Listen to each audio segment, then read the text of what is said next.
First, let's get started with preparing the main material for the rubber diatomite bath mat. We start by mixing raw ingredients like rubber, foaming agents, and additives. This mixture goes into a foaming machine where foaming agents are added under pressure. Finally, we let the rubber rest for several days to fully foam.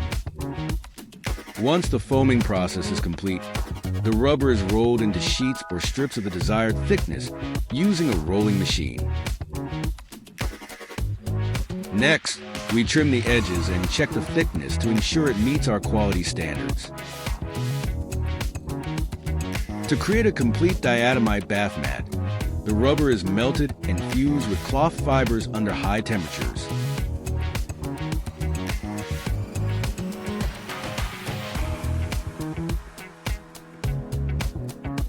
Then, a stamping machine is used to shape the material, cutting it to the final size and design.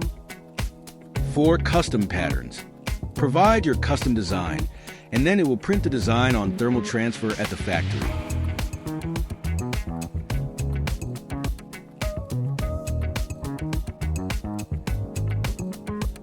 Then, place the blank mat on top and use heat to transfer the pattern onto the bath mat. Finally, custom diatomite bath mats are produced.